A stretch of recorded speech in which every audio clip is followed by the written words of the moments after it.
Hello all, welcome to my channel Weight Lecture. Today we will discuss multiple choice questions on biostatistics. Question number 1. Correlation is the ratio of option A to standard deviation, option B to variable square, option C covariance and to standard deviation, or option D to regression coefficient. The right answer is option C, that is covariance and to standard deviation. Actually, correlation coefficients just measure the degree of relationship between two variables. Okay, and that correlation coefficient is the ratio of covariance between variable to the product of standard deviations of the two variable. It is denoted by the symbol r, small r. Okay, correlation analysis is the statistical tool generally used to describe the degree by which one variable is related to another. The degree of relationship between variable is measured by finding the correlation coefficients, which is denoted by small r.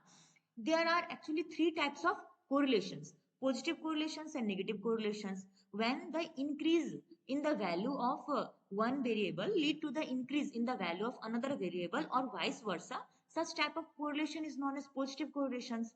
And when the increase in the value of one variable lead to the decrease in the value of another variable or vice versa, such type of correlation is known as negative correlations. Okay, when the unit change in the value of one variable lead to the constant change in the value of another variable, such type of correlation is known as linear correlation. And while when the unit change in the value of one variable lead to the non constant change in the value of another variable, such type of correlation is known as non-linear correlations. And in case of that simple correlations, we measure the correlations between two variable, that is one independent and another is dependent. And when there are three or more than three variable, correlations either be partial or multiple. The correlations is said to be partial if we measure the relationship between dependent and one independent variable by keeping all other independent variable constant. And while in case of that, if we measure the correlations between one dependent variables and the combined effect of all other independent variable, then the correlation is multiple correlations. Okay, there are three methods of measuring correlations. First is graphical method, that is by mean of scatter diagram, which is used to find out whether the relationship is linear or not, or it does not give exact numerical value of correlations. While Karl Pearson's correlation coefficients is the ratio of that covariance between variable to the product of standard deviations of two variable. It is useful when the data are quantitatively measured. While and there are some variables like honesty, beauty, intelligence, which cannot be measured quantitatively. In such case, a type of variable is measured by assigning rank, and the degree of relationship between two sets of rank is known as rank correlations. Okay, there is a note that correlations coefficient is obtained from that square root of that two regressions coefficients. Since the regressions coefficients signify the amount by which change in x must be multiplied in order to give that corresponding average change in y. Question number 2. Which of the following are not the diagram? Option A, histogram frequency polygon. Option B, square and angular. Option C, cartogram and pictogram. Option D, none. The right answer is option A, that is histogram and frequency polygon. Actually, histogram is a graph that shows that the frequency of numerical data using rectangle, and that height of that rectangle represents the distribution frequency of the variable. While a frequency polygon is a type of a line graph uh, which is obtained when we plotted the graph that the class when we plotted that the class frequency against that the class midpoint, and when the point are joined by a line segment creating a curve, that is known as frequency polygon. Question number 3. Two gives less than and more than bisect at option A, arithmetic mean, option B, mode, option C, geometric mean, option D, median. The right answer is option D, that is median. Median of a distribution is a value of that variable which divide it into two equal part. It is also known as positional average and it is denoted by MD. While arithmetic mean, we get that arithmetic mean by dividing the sum of all observations by the number of observation. It is also known as average. While geometric mean of n non-zero and non-negative observation is the nth root of their product. It is denoted by GM. while mode is the value of a variable that is repeated maximum time in a distributions. Question number 4. The best measure of dispersion in which all observation participate is option A, mean deviation, option B, standard deviation, option C, quartile deviation, option D, all. The right answer is option B, that is standard deviation. Okay. Since the scatteredness of the data from its central value is known as dispersion, and dispersions can be measured by different statistical measures. Okay, and less the value of that dispersions means that the data is more representative. Okay, here are different measures of dispersions such as like range is nothing, just a difference between the largest value and that smallest observations value in the set of observations. It is denoted by capital R, while quartile deviations is the half of the differences between that upper and lower quartile value, and mean deviations or average deviations is that the arithmetic mean of that absolute deviation which is taken from that central value, either mean, median and mode, while standard deviation is that positive square root of the arithmetic mean of the square of deviations that is taken from mean. It is denoted by sigma, while variance is nothing, just the square of standard deviations. And Lorentz curve is a graphical method of determining dispersion. It's a graph of one or more frequency distributions which show that cumulative frequency and the cumulative total value both. Okay. Question number 5. In normal distributions, the area between two standard deviation is option A 99.73%, option B 95.45%, option C 68.27%, or option D 100%. The right answer is option B, that is 95.45%. Okay. Normal distributions is actually a bell-shaped curve which where that mean, median and mode all are equal. The total area of that normal distributions curve is 1, and that area between one standard deviation is 68.268%, while area between two standard deviation is 95.545%, and area between three standard deviation is 99.73%. Okay.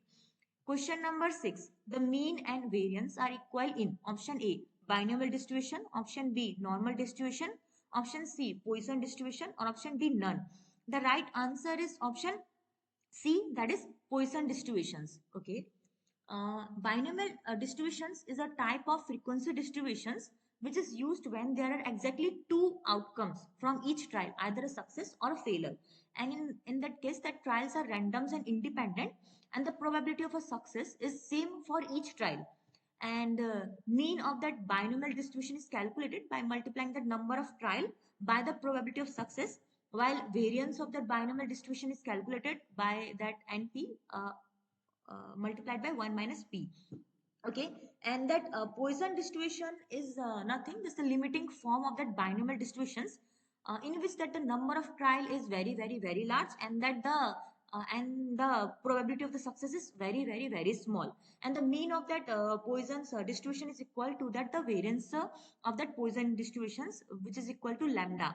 And normal distribution is nothing, it's called the bell curve or de Moivre distributions.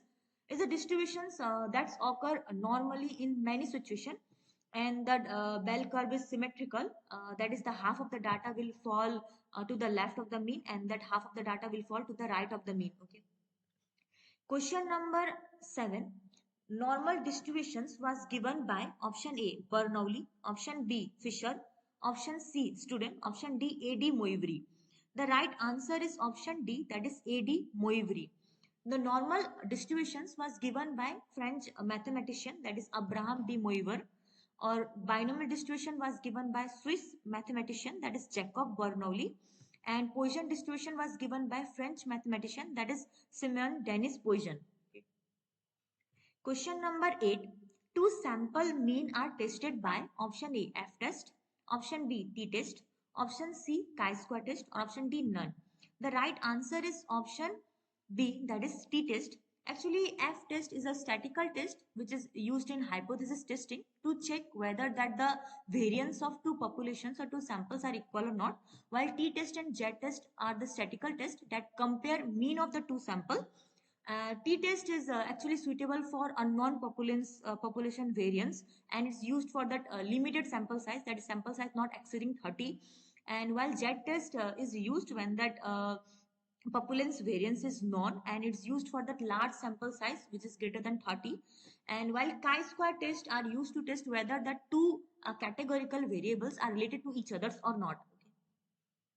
Question number 9. In throwing of two dice simultaneously, the probability of not getting 2 on the faces is option A 1 by 36, option B 6 by 36, option C 35 by 36, or option D 2 by 36. The right answer is option C, that is 35 by 36. In throwing of two dice simultaneously, possible outcome are as follow, and that the if we see that the probability of not of getting 2 on the faces is just only 1, that is 2 is 1 out of 36 outcome. So that probability of not getting 2 on the faces was that 35 by 36. Okay. Question number 10. The sum of the deviation taken from that arithmetic mean is option A 1, option B 100, option C that is 0, or option D infinity. The right answer is option C, that is 0. The sum of that deviations from that arithmetic mean is always 0. It is due to the property that the arithmetic mean is characterized at center of gravity. That is the sum of that positive deviations from that mean is always equal to the sum of that negative deviations from that mean. Okay. Question number 11. Tabulation is the process of arranging the data in an orderly manner into a dash and dash capable of being read into proper direction. Option A, row and column. Option B, table and tables. Option C, class and table. Option D, none. The right answer is option A, that is rows and column. Tabulations is a process of arranging the data in an orderly manner into rows and columns capable of being read into proper directions. Actually, rows are the horizontal line of the table and the columns are the vertical lines of the tables. Question number 12. Which measures of dispersion is calculated by only extreme value? Option A, mean deviation. Option B, variance. Option C, range. Option D, standard deviation. The right answer is option C, that is range. Range is actually calculated by that the when the larger value is multiplied by minus a smaller value gives the range. While mean deviations from mean is that the summation of that value minus that mean upon total number of observations, and standard deviation is simply square root of that arithmetic mean of the square of deviation taken from that arithmetic mean, and while variance is that the square of that standard deviations. Okay. Question number 13. If all the values are same, the standard deviation is option A 1, option B 0, option C 100, option D 50. The right answer is option B, that is 0. If all the values are same, then the standard deviations will be always 0, since there is no deviations from that mean value. Okay. Question number 14. In simple bar diagram, dash is kept constant but dash varies. Option A, length and width. Option B, length and height. Option C, width and length. Option D, none. The right answer is option C, that is width and length. In a simple bar chart, which is used to represent data involving only one variable classified on a spatial, temporal, or quantitative basis. In a simple bar chart, we make that bars of equal width but variable's length, that is magnitude of the quantity, represented by the height or length of the bar. Okay. Question number 15. The range of F-test statistics value is option A 0 to 1, option B 0 to infinity, option C negative infinity to positive infinity, or option D none. The right answer is option B, that is 0 to infinity. Since the positive skewness of that F-test is always a positive skewness, so that the range of that F-test statistics always value lie between 0 to infinity, positive. And similarly, the range of variance is also 0 to infinity. Range of chi-square test statistics also 0 to infinity. The range of regression coefficient is negative infinity to positive infinity. The range of normal distribution also negative infinity to positive infinity. While the range of heritability is 0 to 1. Question number 16. In testing of hypothesis, we commit which type of error? Option A 1, Option B 2, option C 3, option D 4. The right answer is option B, that is 2. In testing hypothesis, we commit actually two types of error. What is type first error and type second error? Type first error is occur when that null hypothesis is true and also, although we reject it. And type second error is occur when that false null hypothesis is accepted. Okay. Question number 17. Occurrence of one event exclude the occurrence of other events is known as option A dependent, option B independent, option C simple, or option D all. The right answer is option B, that is independent event. When the occurrence of one event does not depend on that other event, such event is known as independent event. And when the occurrence of one event depend on that the other event, such events are known as dependent event. Okay. Question number 18. If the correlation coefficients between two variables is -1, then the variables are option A, unrelated, option B, positively correlated highly, option C, negatively correlated highly, or option D, just correlated. The right answer is option C, that is negatively correlated highly. Let's see that interpretations of calculated value of Karl Pearson's correlation coefficients. If that R value is positive 1, there is perfect positive linear correlation between two variables. And if it's negative 1, that is a perfect linear negative correlations between two variables. If value is 0, then there is no correlations between two variables. If value lie between 0.7 to 0.9, there is a high degree of positive correlations if the value is positive, and if value is negative, then is a high degree of negative correlations between two variables. And if the value is lied between 0.5 to 0.69, then there is a moderate degree of correlations. If value is positive, then it is positive correlations. If value is negative, then it is negative correlations. And if value is lied between 0.001 to 0.499, there is a low degree of correlations. If the value is positive, then it's positive correlations, and if value is negative, then it's negative correlations. Question number 19. The limit of correlations coefficient is option A 0 to 1, option B 0 to -1, option C -1 to +1, or option D -infinity to +infinity. The right answer is option C, that is -1 to +1. The limit of correlations coefficient is always -1 to +1. Okay. Question number 20. The under root of which coefficients product is correlations coefficients? Option A, variations. Options B, relations. Option C, regressions. Options D, none. The right answer is option C, that is regressions. Correlations coefficients is equal to that under root of the regressions coefficients product. Okay. Questions number 21. The degree of freedom we refer for a t-test to test correlations coefficients based on 15 pair of observations shall be option A 15, options B 14, option C 13, option D 30. The right answer is option C, that is 13. The number of degree of freedom is that value in that final calculation of the statics that is free to vary. Let's see the value of the degree of freedom for the certain test. For that one sample t-test or pair t-test, the degree of freedom is that n-1, where n is that number of sample. Okay. In case of that independent t-test is also n-1, where n is that number of sample. In case of chi-square test, there are two type of chi-square test, that is goodness of fit, where the degree of freedom is n-1, and in case of contingency table, where there is a table, so there's a where degree of freedom's value is r, which stand for rows -1, and that number of column -1. When we multiplied the both, we got the degree of freedoms. Okay. In case of ANOVA, then degree of freedom between groups is given by that number of groups -1, and in case of degree of freedom within groups, that number of subject minus number of group -1. Here's number of subject. If that one group contain 4 observations, and each if that number of group is 4, then the number of subject will be 4 into 4, that is 16. Okay. In case of correlations, degree of freedom is n-1, where n is that number of observations, number of sample. Okay. And question number 22. For construction, the frequency polygon from histogram of each interval, a lower limits are joined, option B upper limits are joined, option C middle points are joined, option D cumulative frequency are joined. The right answer is option C, that is middle points are joined.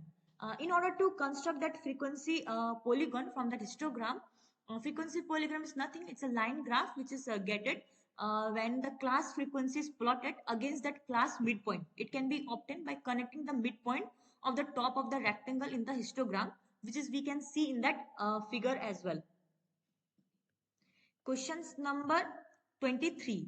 Group of individuals under study is called option A, statistics, option B, parameter, option C, populations, option D, none. The right answer is option C, that is population. Population is the group of individuals under study, while statistics is the number that describing the whole sample, while parameter is the number which describing the whole populations. Okay. Question number 24. Which measures of dispersion is free from unit? Option A, range. Option B, standard deviation. Option C, coefficients of variations, or option D, variance. The right answer is option C, that is coefficients of variations. Coefficients of variations has no unit, while range, standard deviations, variance is expressed as the same unit as the data, while that variance is expressed as the square of the original unit of the data. Okay. Question number 25. Following approach of defining probability relates sets theory. Option A, a priori. Option B, axiomatic. Option C, empirical. Option D, classical. The right answer is option B, that is axiomatic. Axiomatic approach of probability relate to set theory. Let's see, there are following types of approaches of probability. First is classical or a priori approach. According to that approach, that outcome of a random experiments are equally likely. That is that's every outcome has a chances of that equal chances of success, or mutually exclusive. That is that when that one events occur, that another event doesn't occur at that time. Only one events occur at a time. And in case of the relative frequency approach or empirical approach, it is uses that relative in this that in order to that determine the chances of occurrence of event in future, it uses the relative frequency of past occurrence as a probability factor. Okay, while in case of subjective approach, it is based on a belief and based judgment of a person's making of probability assessment rather than statistical data. And while that axiomatic or modern approach, it is based on three axioms. First is that probability of event ranges from 0 to 1. Probability of entire sample space is 1. And if A and B are that mutually exclusive events, then the probability of occurrence of either A or B, denoted by probability of A union B, is equal to probability of A plus probability of B. Okay. That's much for today. Okay, thank you.